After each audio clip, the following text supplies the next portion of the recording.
성경은 분명하고도 심플한 그리고 확고한 목적을 하나 가지고 있습니다. 성경이 우리에게 주어졌고 그리고 우리에게 읽힐 수 있도록 하나님께서 선물로 주신 이유를 예수님은 누가복음 24장 45절부터 이렇게 말씀하십니다. 제가 읽어드리겠습니다. 그때 예수께서는 성경을 깨닫게 하시려고 그들의 마음을 열어주시고 그들에게 말씀하셨다. 이렇게 기록되어 있다. 곧 그리스도는 고난을 겪으시고 사흘째 되는 날에 죽은 사람들 가운데서 살아나실 것이며 그의 이름으로 죄 사함을 받게 하는 회개가 모든 민족에게 전파될 것이다 하였다. 예루살렘으로부터 시작하여 너희는 이 일의 증인이라. 성경의 말씀 안에 살아있는 그리스도의 이야기를 발견하게 하시기 위해서 이 성경이 우리에게 주어진 것입니다.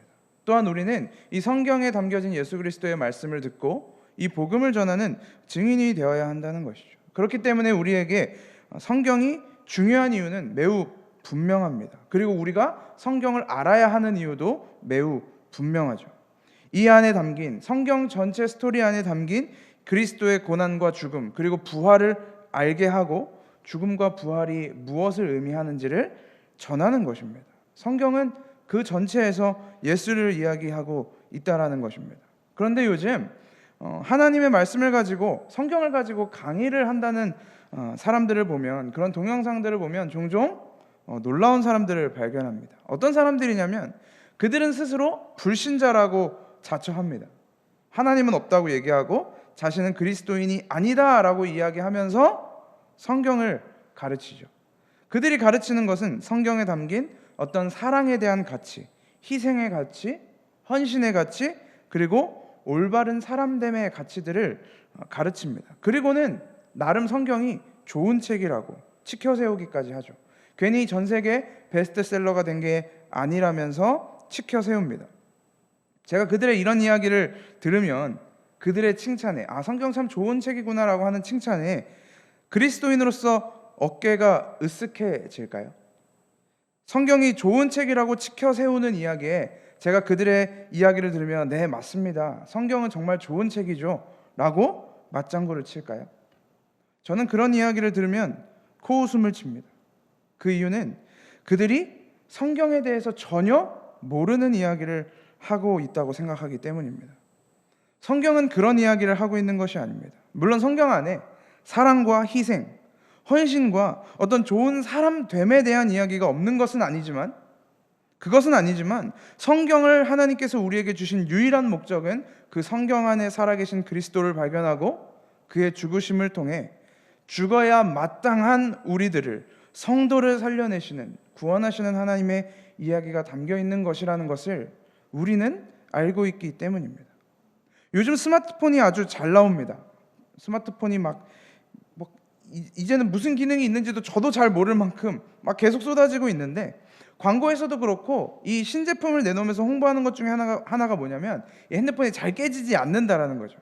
바닥에 떨어져도 액정이 잘 안 깨지고, 이렇게 옆으로 떨어져도 파손이 잘 안 되고, 물에 빠져도 방수가 잘 된다라는 이런 안전성과 검증성에 대해서 홍보들을 많이 합니다. 실제로 요즘 굉장히 튼튼하게 나오기도 하죠.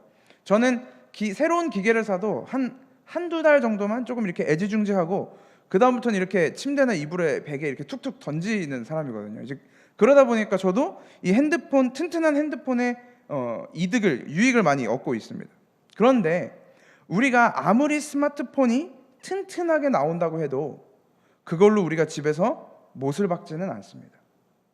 집에 망치가 없다고 해서 튼튼한 스마트폰을 가지고 벽을 뚫지는 않는다라는 거죠. 아무리 안전성이 뛰어나다고 해서 라면 받침대로 스마트폰을 쓰지는 않습니다. 그게 불가능하기 때문에 쓰지 않는 것입니까? 그렇지 않습니다. 어쩌면 가능할지도 모릅니다. 라면 받침으로 한두 번 써도 스마트폰은 튼튼할 수 있습니다. 안 망가질 수 있습니다. 그런데도 우리가 그렇게 하지 않는 이유는 스마트폰이 가지고 있는 목적이 거기에 있지 않기 때문입니다.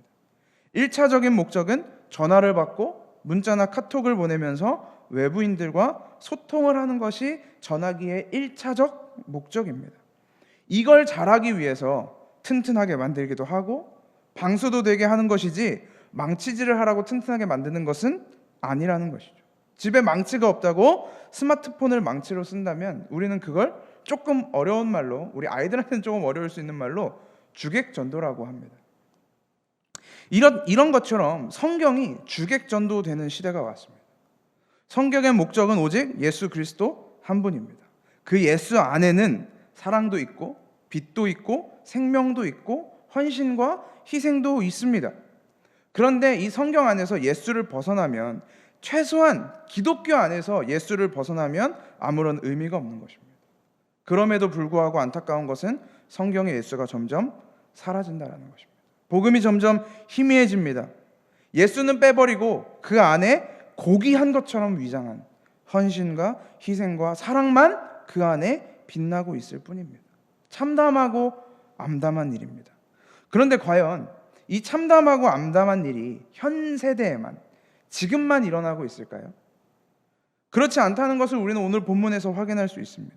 오늘 이 본문 안에서 이 참담한 일이, 주객이 전도되는 일이 무려 예수님과 함께 하는 식사 자리에서도 일어나고 있었다라는 것입니다.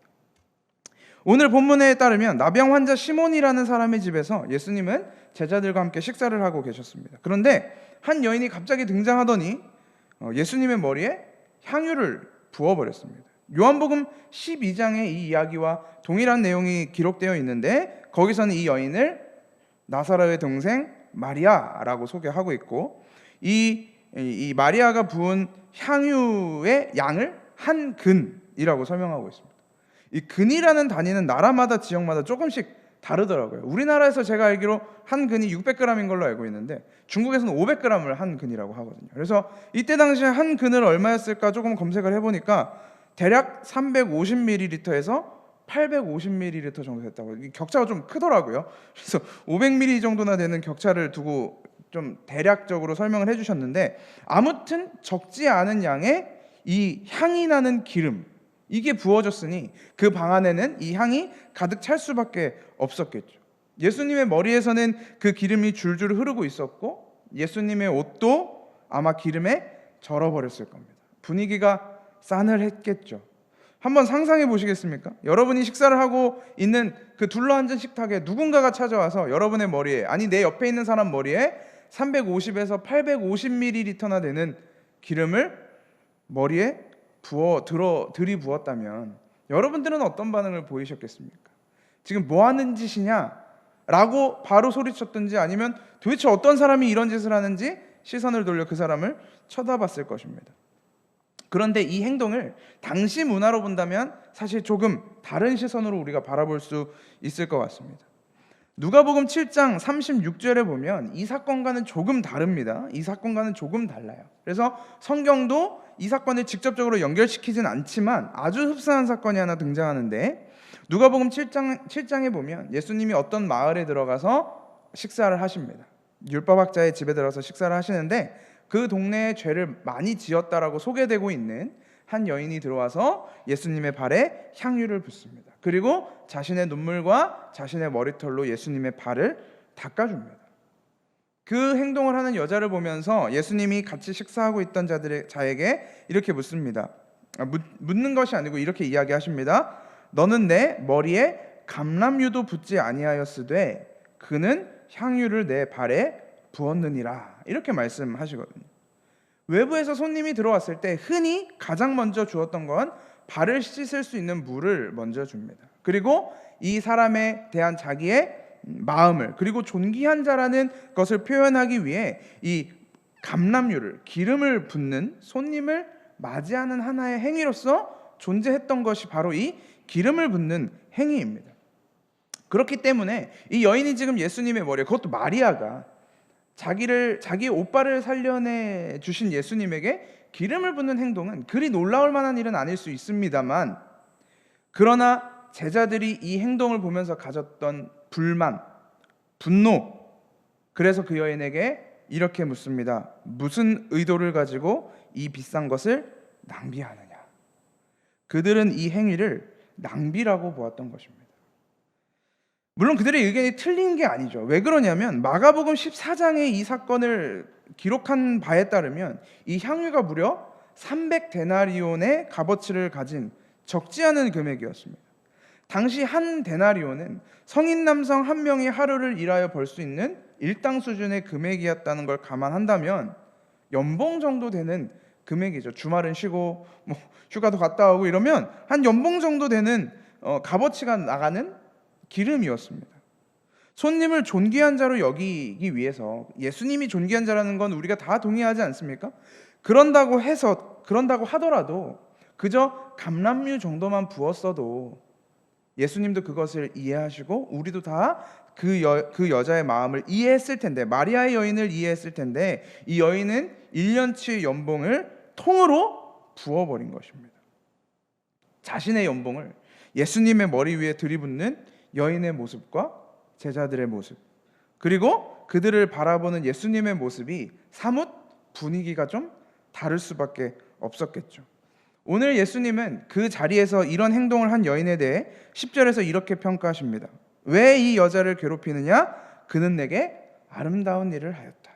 개역개정판에서는 이 좋은 일을 하였다라고 번역하고 있습니다. 예수님은 지금 이 여인의 행동, 무려 1년치 연봉을 한 번에 날려버린 이 여인의 행동을 좋은 일 또는 아름다운 일이라고 평가하시는데, 그 이유가 12절에 등장합니다. 이 여자가 내 몸에 향유를 부은 것은 내 장례를 치르려고 한 것이다. 맞습니다. 예수는 이제 사명의 완성을 위해 달려가고 계시는 것입니다. 당시 문화 속에서 이 죽은 자들에게 기름을 발라서 그것을 보관하고 그 무덤 안에 두는 것은 하나의 관습이었습니다. 그래서 예수님이 처음 태어나셨을 때, 그 마구간에서 태어나셨을 때 동방의 박사들이 그에게 전달했던 황금과 유향과 모략 또한 장례 절차에 꼭 필요한 물품들이었던 것이죠.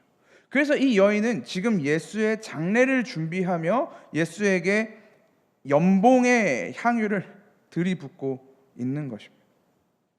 예수님께서 이 땅에 인간의 몸을 입고 오셨습니다. 무슨 목적을 가지고 오셨죠? 예수님이 이 땅에 무슨 목적을 위해서 오셨습니까? 예수님은 이 땅에 죽기 위해서 오셨습니다. 자신이 우리를 대신해서 십자가 위에서 죽으시고 그 예수를 믿는 사람들을 구원하시기 위해 이 땅에 오셨다라는 것입니다.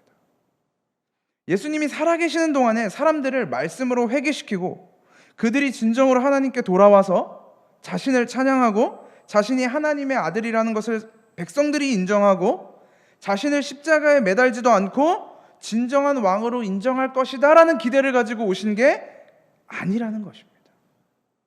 예수는 이 땅에 죽기 위해서 오셨고 그것을 위해서 예수 자신의 복음을 전하신 것입니다. 그게 예수의 목적이었습니다. 그게 예수님이 이 땅 가운데 인간의 몸을 입고 오신 이유였습니다.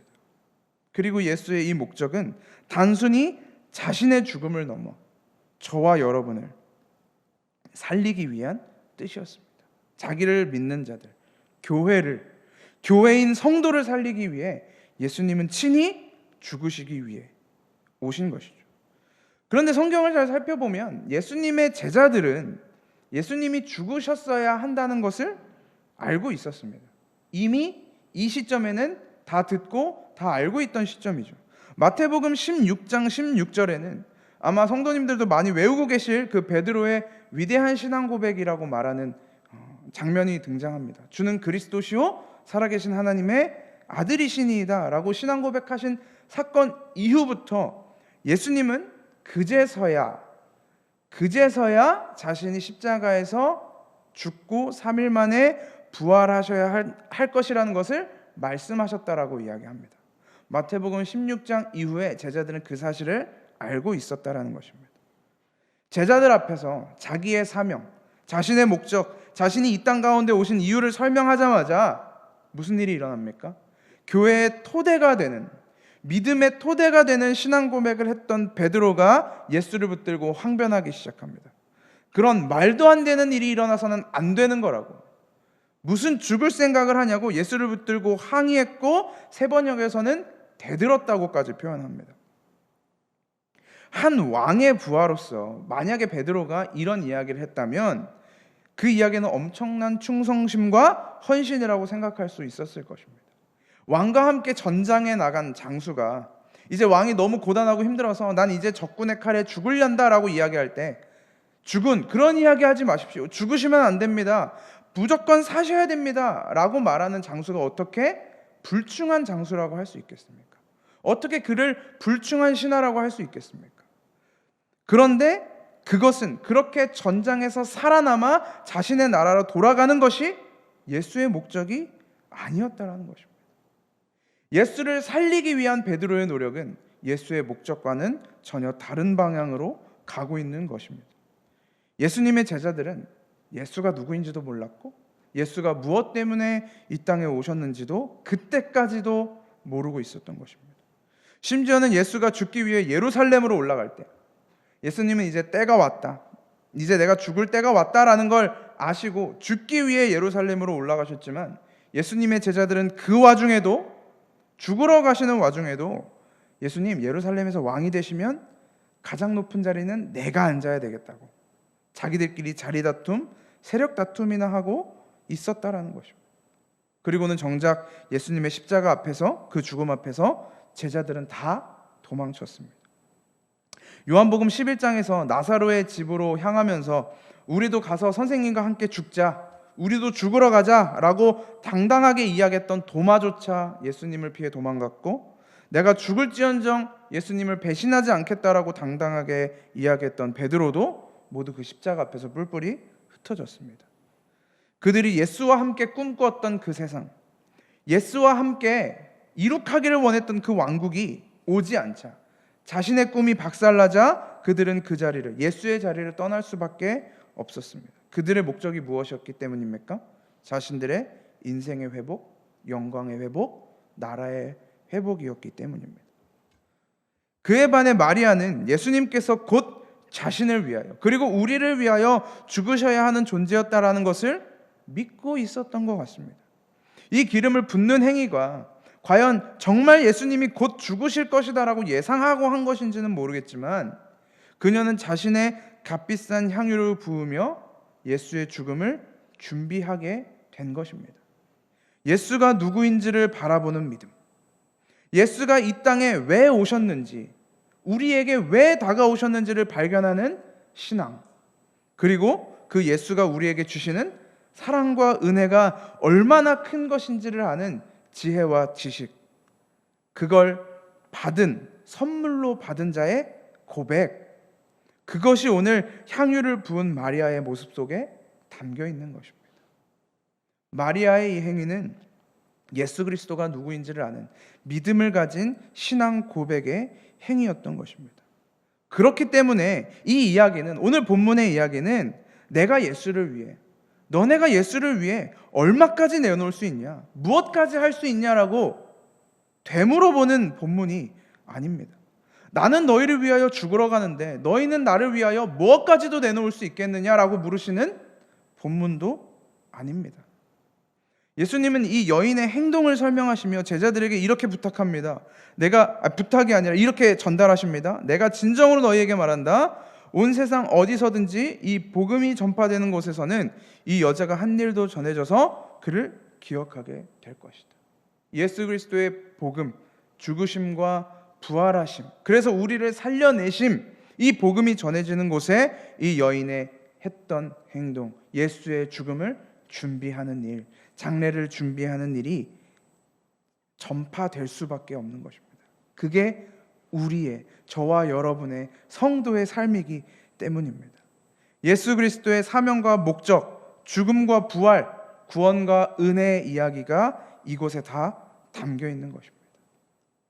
너희에게 나는 무슨 존재이고, 내가 어떤 존재이고, 내가 무엇을 위하여 이곳에 왔는지 너희는 그 목적을 알고 있느냐, 나에 대해서 얼마나 알고 있느냐, 그것을 묻고 있는 것입니다.